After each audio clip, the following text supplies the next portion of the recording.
All right, friends, welcome back to It Starts With You podcast. I am really excited for our conversation with Steve today. Steve, thank you for joining me. Are you kidding me? Thank you for having me, Julie. I appreciate it. Oh my gosh, I had to be like, okay, we need to start our podcast because Steve and I, every time we talk, I feel like we could talk about so many things.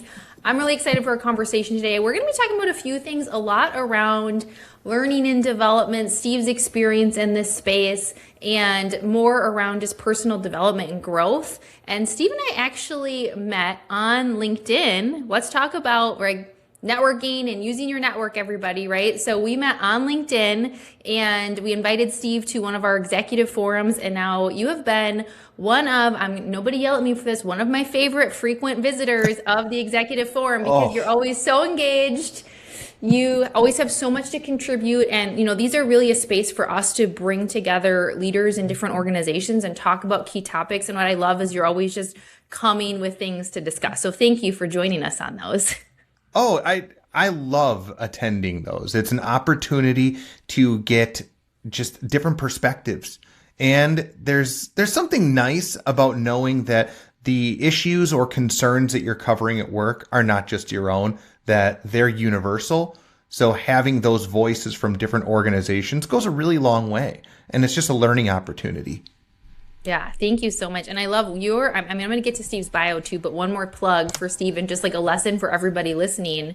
You don't just show up and you show up in the room, you provide value, but also what you do, which goes such a long way, which I think people forget to do, is you make actual genuine connections with the people that you're meeting on those forums. Like you're like, let's connect on LinkedIn. And I know people that are local, you've gotten coffee with them, you followed them. Like that's the way you grow your network. And I just think you're a shining example of putting that into practice. Well, thank you. I am a large advocate of networking, and to the credit of what you're saying, one of the first people that I connected with via your executive forums, I now work with her because that's Steve. Yeah, she's my boss. That's amazing. I would have never even considered her for the position if I didn't think she was the best candidate. Mm-hmm. But because I got to know who she was and what she stood for, I knew more than anything she was a culture fit for the organization, which is probably even more important in my eyes than the talent side of things. Those are things that you can learn, but your personality and your culture, the way you represent yourself, that's just inherent to who you are. So to your credit, yeah, networking, I love it. That's one of my favorite parts.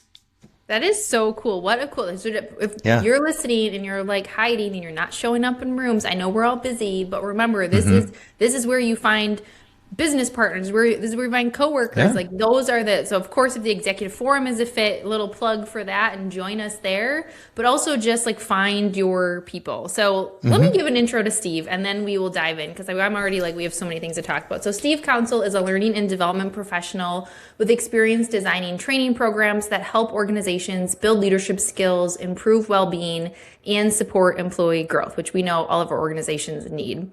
He's held numerous leadership roles in learning and development and continuously works to improve organizations through effective educational initiatives through his company, Humada Consulting. Counsell is passionate, Steve is passionate about bolstering authenticity in the workplace, workforce education, development, and creating practical training solutions that enable people to succeed in their roles.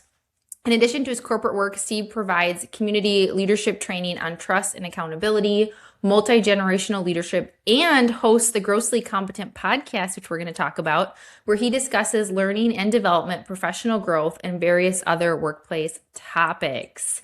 And we need a drum roll. Wow. I know when you put it that way, I feel like, who are you talking about? Because that's clearly not me. That's what people always say with the bios. You're sitting there and people are reading it.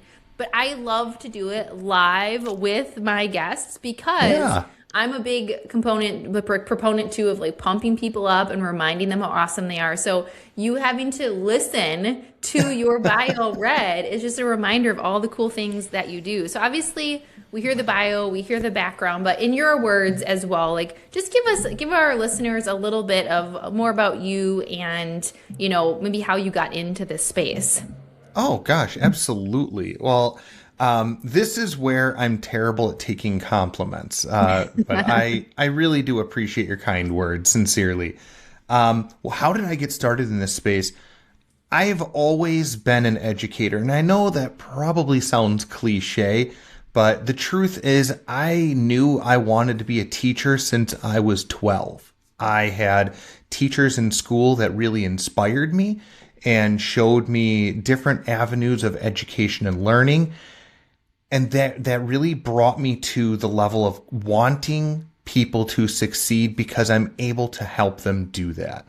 And I think that's important in this specific space, that yes, it's wonderful to have accolades and to be recognized for them. That's fantastic.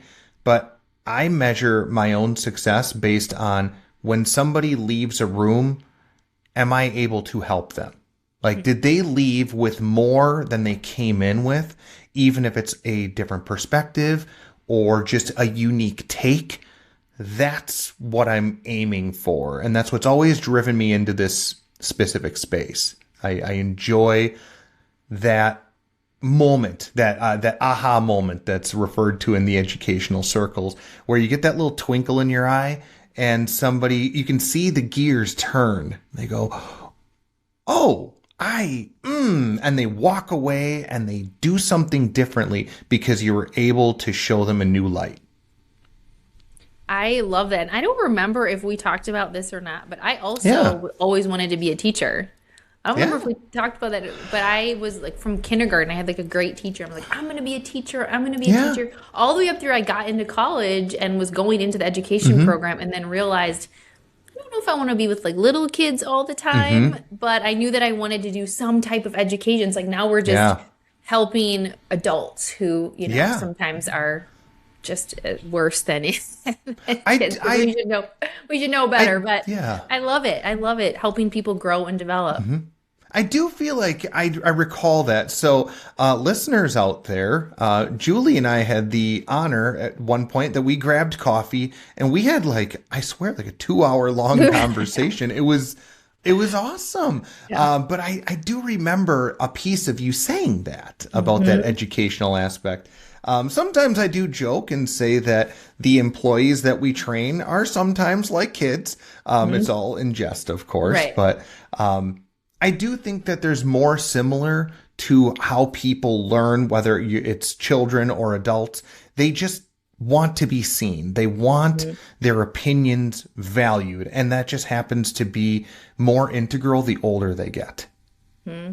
I mean, I think I can own up to, like, I think the human side of all of us, like I can be childlike sometimes too, right? So I think it's all in joking. I love that though. I think those of us who are just driven by this to help people to develop and to figure out like what they're able to do. And so what I also want to talk about, because we were talking about this before we actually hit record, and I think it ties to this because I also see not only do you want to help other people develop, but you're always looking to grow and develop and try new things. And so let's talk about Disrupt HR. So Steve actually spoke recently at a Disrupt HR event, which if you don't know what that is, first of all, check them out. They do them all over in different cities. And I'm going to let Steve explain more about it. But it is a challenging speaking thing that you do. And you usually bring, I mean, the title, Disrupt HR, you're bringing something that's sort of disruptive and an idea that you want to share. So first of all, what made you want to do this event? And then talk to us a little bit about what you were talking about.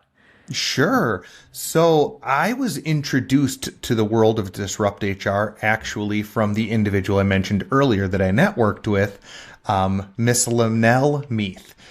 She's the one that told me about this specific venue. And it really intrigued me. And I took a weekend to think about what is it that I feel about this space, call it HR, learning and development, that space. What do I feel that maybe when I say it out loud, I'm going to get the side eye? And I firmly believe that, so my talk was jokingly, it was very tongue in cheek, but it was called We Need to Talk, HR and L&D Need a Divorce. And the premise was to use the metaphor of a divorce as a way to show that these two departments might be better off individually because they can then focus their strengths on what they're really good at. HR is very good with, and sorry, HR folks out there, I'm not trying to be demeaning, but HR does have that administrative side to it. You are the policy. You are the structure with which organizations can function, really. And learning and development tends to be a bit more creatively licensed, and you can aim it towards strategic visions that the organization's looking to obtain. So they work nicely together, but not necessarily under the same departmental roof. So that was the premise. But to circle back to the original idea of what Disrupt HR is, it is speakers are given 5 minutes at 20 total slides, 15 seconds apiece, with which the speaker has absolutely no control over.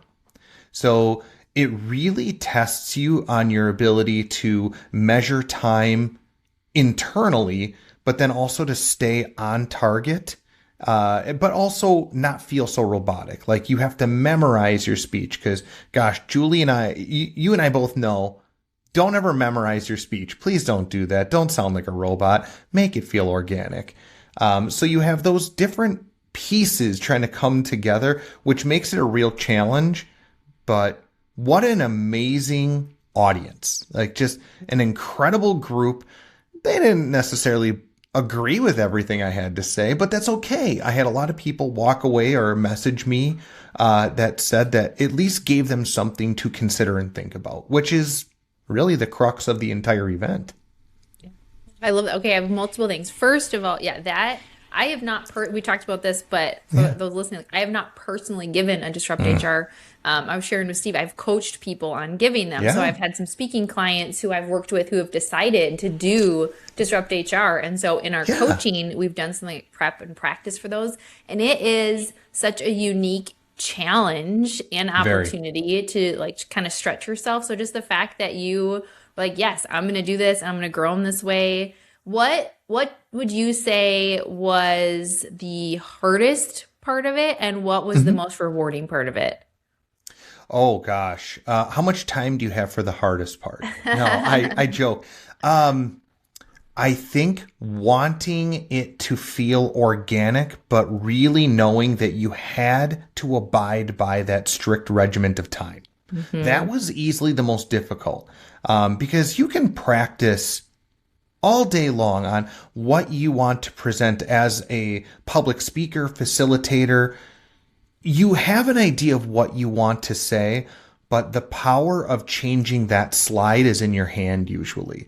So if you want to take an extra 30, 45, 60 seconds to really embolden a statement or a topic on a specific slide, you have that ability. As long as you know you fit it within the parameters of time that you're given. In this specific situation, with it being 15 seconds and they just rotate, doesn't matter if you're ready or not, here they come. That was really challenging. As far as the rewarding part, I think just having that ability after the fact to really stand for something that you truly believe in. But once again, having those kind of, oh, that's a new perspective. I didn't think of that. I had a really funny interaction after I did my presentation. My wife and I were walking around the venue, just talking and whatnot. And there was a woman and two of her colleagues. And I recognized her because she was sitting dead center and she is shaking her head no the whole time. Like abs did not agree with me. And her two colleagues were like, hey, really liked your presentation. Gave me a lot to think about. Oh, thank you so much. And she just went, nope, nope, nope, nope, nope. Don't agree. Don't agree. And I just decided to have some fun with her and say, oh, so you're saying I have to sleep in the guest bedroom, like talking about the whole divorce analogy, right? And her just quick wit, her response right away was, as long as you're paying half the bills, I don't care where you sleep. And but she was great. Like I really appreciated that she didn't take offense because it's not meant to be that.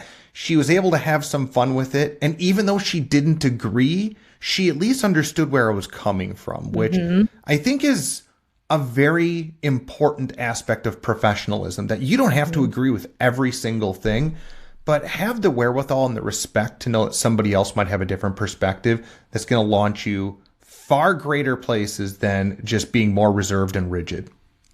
Oh, there's so many things. First of all, I love that. I was recently speaking at an event, and it's one of the things we were talking about is building trust and building relationships and realizing that people are going to come at it from different perspectives, and we're not always trying to agree. We're trying to see that perspective. And so I love that you have this like live example. I'm so curious, and now this just kind of has my wheels turning of like somewhere I didn't even think we would go. But what I guess, what were you saying to yourself? And how did you get the courage to go in front of a room of people, which was the intention? So I think there is some understanding at this event, like, hey, people are going to say things that are a little disruptive, right? But like, how did you get the courage to go in front of people knowing that you were going to have people that like that was going to ruffle some feathers? Because, you know, we talk a lot about like having courage in the workplace and being able to have tough conversations and think outside the box. And that's going to ruffle feathers. So how did you get yourself through that? Because I believed it. I really think it's that easy. If I would have been given my topic, for example, and it's something that maybe I feel good about, but I didn't necessarily believe, I think I would have had a lot more of a challenge ahead of me. But the fact is, I really genuinely believe this. I do. In my learning and development space, I have worked with HR, like under that umbrella, and I've also worked in operations and other different areas of an organization. And I've seen the benefit of all of those different things. My opinion is that just typically learning and development works better as its own sole entity. Doesn't mean that when it's a part of HR, it's a bad thing. It's just, that's my 2 cents and I'm sticking to it. But to kind of further this whole aspect of just having that courage to get up in front of an audience, if you give me a microphone, I will talk. I mean, this is proof, right? But jokes aside, I really think that people respect when they see authenticity. And you kind of said it yourself when you're talking about that trust and accountability piece that you're trying to build with people. I think the current environment of professionalism, maybe it's because of social media usage or influencers or whatever, people really are yearning for this sense of authenticity, this genuine, real McCoy that is willing to say what they want, not just to get clicks, but that because they mean it. And that was really what I was trying to establish by doing this, by going out of my own comfort zone and admitting as such, showed people that, hey, if I can do it, you can too. You just need to have the fortitude to want to step forward and give yourself that attempt and that effort. I love that. I mean, even just that authentic, like as soon as I asked that question, your very authentic and genuine response of like, because I believed it. Like that's just, and I think right there it was just like mic drop where it's like, yeah, you can, if you have, you know, if you're bringing ideas to a team or within your organization or whatever your role is for those of you listening, like if you have, one of my favorite words is conviction. It's like if you have the conviction behind it, then there is like so much to be said for that of being able, that can help build the confidence, that can help build the courage because you've got that. And so as you're talking just about like, you know, learning development, how people grow, if you could shake people, like, so knowing that, you know, you're passionate about helping people grow in their careers, if you could shake people and like tell them something right now about maybe it's leadership or about growing in their career, like what would you tell them? It's okay not to know. So good. Yeah, I was just having this conversation last week, as a matter of fact, that I'm gonna kind of blame social media to a degree. So I apologize, folks, but I do feel like social media engineers this false narrative that everybody else has all the answers and you don't. So they feel this necessity that they also must have all the answers, because if they don't, then they're incompetent, or they're not worthy, or they're going to be found out as a charlatan. Like there's a real pull towards that. So anybody that I speak to that has a similar question to what you just asked, Julie, is just, if you don't know, just ask. And quite frankly, if the organization that you're a part of demeans you for asking a question, I would question the organization and not you. 7 years ago, when I would manage field trainers, for example, my first question I would ask them regarding the new employee was, do they ask questions? Mm-hmm. And if they said no, that was a red flag. That's this person is either A, not going to last, or they feel like they need to know everything, or they have something to prove. The best candidates or the best hires were the ones that I would talk to those field trainers, ask them the same question, and they'd come back with shaking their head going, they don't stop asking questions. Like I can't get a word in edgewise. Like those people, and like the data proved it. Those were the ones that not only strived and succeeded, but they eventually hit supervisory roles, management roles. There's somebody that I worked with deliberately that he's now a VP of an organization he's with. And I'm not saying that's all, just due to me. What I like to advocate for is that sense of curiosity. Ask those questions, because you can't learn and you can't function if you don't know what you don't know. Oh, everything. Everyone pause, rewind, go back, listen to that again. I'm like jotting down notes because I'm like, I want to address a couple of these things, and my head's in a couple. First of all, yes. Same thing. Like when I work with, newer, like I remember going back to when I was within an growing as a leader within an organization, growing in my career. And I remember, and I use this example all the time with people, looking to those at the top, or like where I wanted to go. I'm like, they have it all figured out. They're so confident. They know what they're doing. They don't question themselves. Like this narrative that I had created in my head. And I can see for me personally how that impacted.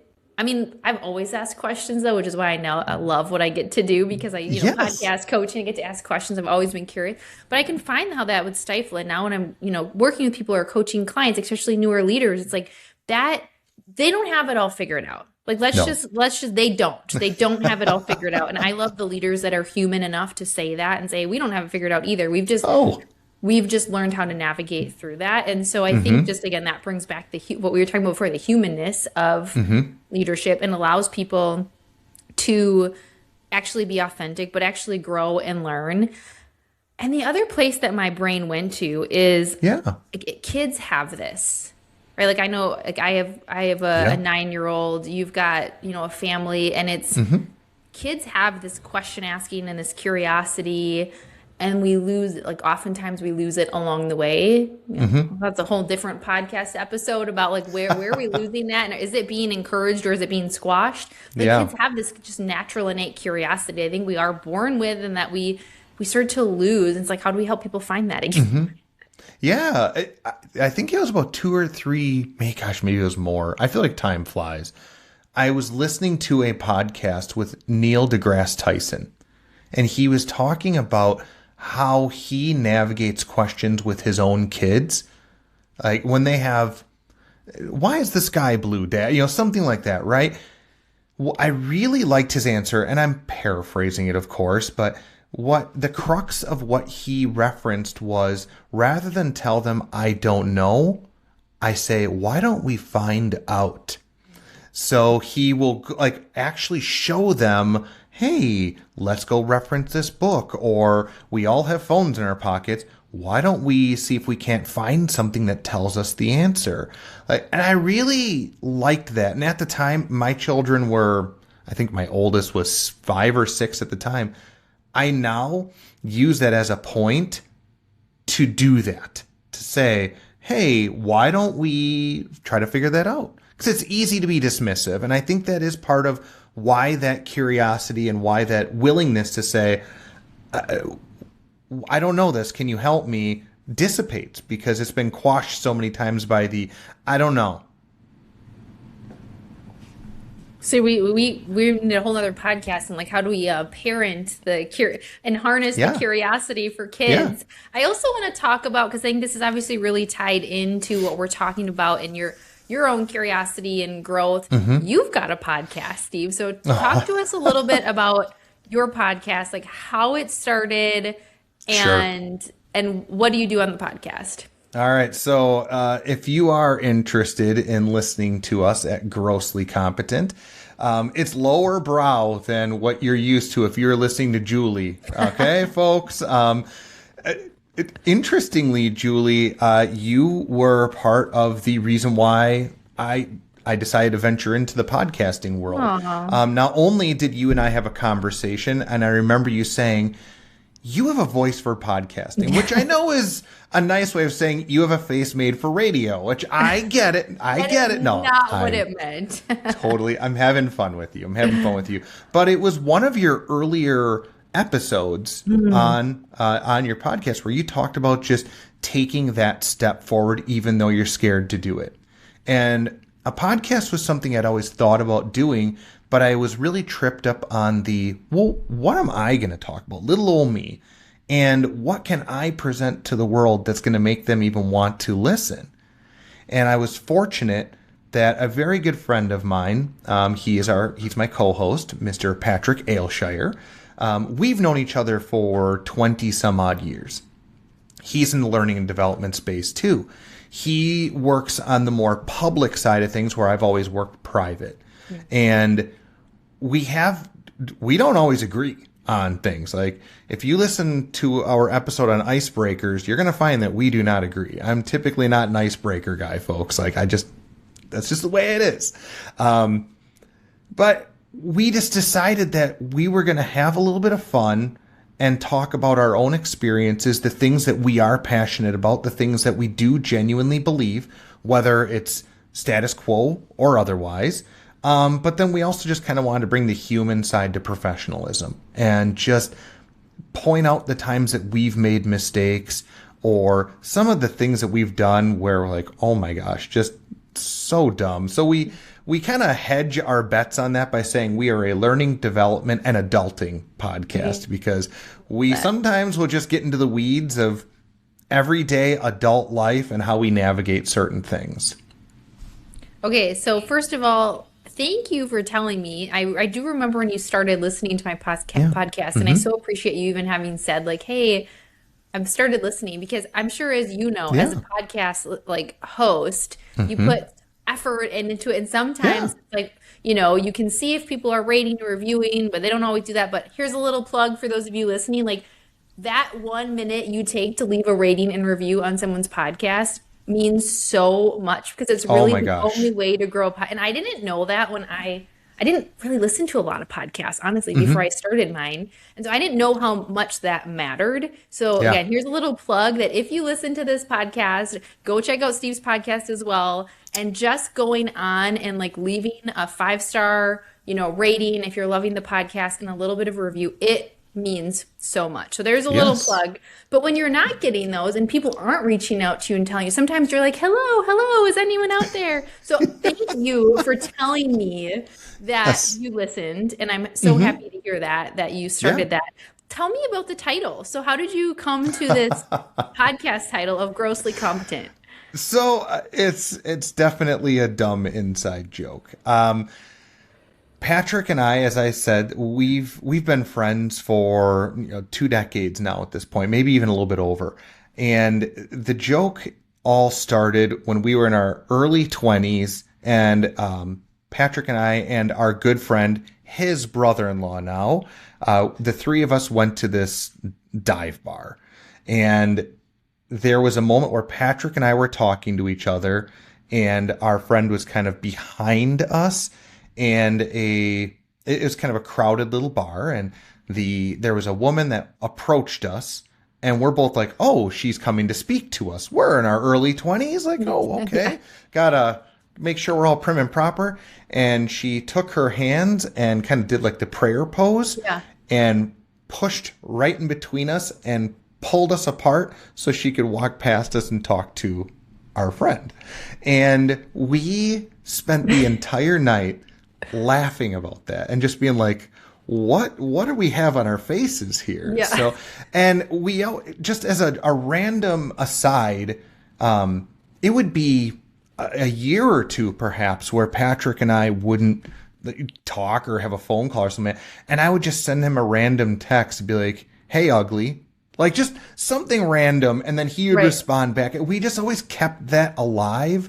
And the title is a joke about that we're making fun of ourselves, but we do try to bring some competent aspects to this. Like we're tongue in cheek, but we're serious about what we're bringing to the table. And that's really what that title is all about. Oh my gosh, I love that. I love that. And again, just coming back to that like humanness piece, like makes for a good conversation starter too, because it's like, tell me more about what you mean by that. And then also, again, I think we've just gotten so serious. I mean, we work in organizations and everything. Like I have always tended to be on a little bit more of like the professional side when I was working in organizations.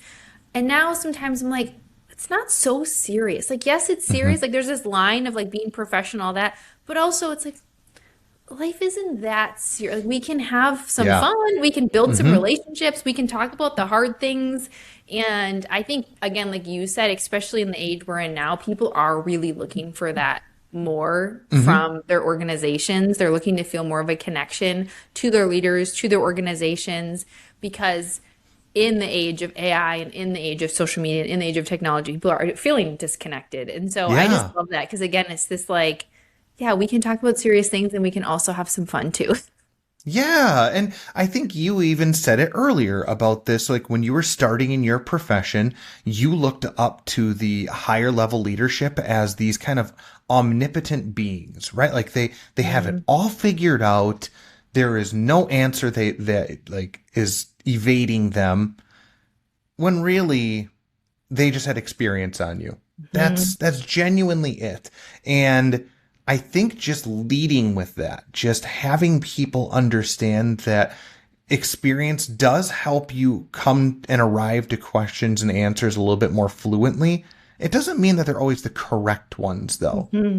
So just being mindful of that is so powerful. In my opinion, and I'd love to hear your voice on this, Julie, the best leaders I've ever worked with are the ones that automatically know they don't know the answers. Yes. Like they are the first ones to say, I think we should do this, but I'm curious what your thoughts are, or I'm curious what these individuals think, because they know if they don't, they're being myopic and they're really discounting what is potential out there. Yeah, I mean, agree. Like leaders I personally worked with, and now like being on the outside within organizations and seeing the leaders that are respected, the ones that people will follow, the ones that, you know, they have built these relationships. Like even if their organization is going through some really tough times, if they're bought into that and like the why and the mission behind it, and it's often driven by that leader to say like, hey, I don't necessarily have all the answers, but I know that you have the answers, or I know we will figure it out together, and they're driven by humility versus ego. I think that goes so much further than the leader who's trying to pretend like they have it all figured out. The age of ruling with an iron fist, I think, has gone to the wayside, which in my opinion, good riddance. Because the more emotionally intelligent leaders are the ones that are thriving and surviving in the current market. I have loved this conversation. I feel like we've been able to talk about like multiple things. Like I didn't necessarily know where we were going to go with that, and I feel like just all of it, like your experiences and your outlook on how you've tried things, but also just challenging some of the things within organizations. So one of the last things I'd love to ask you is, I love to ask some of my guests this. The name of the podcast is It Starts With You. And every time I ask this of people, we get a little bit different answer. So I'm just curious, when you hear It Starts With You, Steve, what does that mean to you? Well, I'm going to try my best not to steal others' answers to this, because I've listened to those episodes. I believe that It Starts With You really calls to you being your most authentic self, to kind of take everything back to where you are. Nobody tells you who you are, you do. And it's up to you as the individual to take the reins of that, to have your accountability matched with how much you're putting forward, and just be your genuine self. If you are not your genuine self, people see that, and it will come to light if it doesn't come out automatically. I love that. Yeah, thank you. And again, I think that's just an example of like when you show up Yeah. authentically and your Oh, yeah. genuine self, not only do you have more confidence because you're not trying to put on a facade for anybody, No. but also you're able, I would say you're able to call in the right people and opportunities to you. Because you, Yes. I think of you, like you're showing up as you are, and you were able to build connections with people and new work opportunities and all of these things that come from that. And if we are Mm-hmm. trying to act like someone else, we find ourselves in work environments or around people that we're like, I don't feel connected to them. It's like, well, what Yeah. what ownership do you have in, making sure that you show up as you are? Not to say we don't want to grow, of course, right? But like you show up Oh, authentically as yeah. you are, and then you find yourself around the people that are the right people for you. Yeah. And I think that the ability to grow those skills and that mind frame and your perspective only comes from working with other people because you are that authentic, genuine self. Because if you're playing up, say, you're doing the I'm going to embellish my skills on my resume kind of a thing, you're saying one thing about yourself, but then you demonstrate another, and you're going to lose trust that way. People are going to look at you as you're not accountable. But if you at least own the fact of maybe I know this, but not to the degree that I want to, and I want to learn more, if you lead that way, people will gravitate to that. I love that. Well, Steve, thank you so much for joining me for the I've really Oh, loved our my pleasure. conversation. I know people listening are going to be like, I want to connect and network with Steve. So share it with the listeners. Where can they find you? Where can they connect with you? Oh, sure. I'm pretty active on LinkedIn. So you can definitely find me on LinkedIn, Steve Counsell. I'm not really much into the social media. I do have a Instagram with Grossly Competent, so it's just at Grossly Competent. I need to be better about posting on that some more, but you can find me there also. But really, your best bet would be to contact me through LinkedIn. I'm happy to connect and have conversations. Amazing. And we'll make sure in the show notes we put your LinkedIn in there. Also, of course, the link to the podcast so that Oh, people can please. check that out as well. So thank you so much for joining us. I so appreciate it. Thank you for the conversation. For everyone listening, make sure you go give a shout out to Steve when you listen to this episode. Let him know what stood out for you in this episode today. And I hope you all have a great rest of your day. Thank you so much. I appreciate it.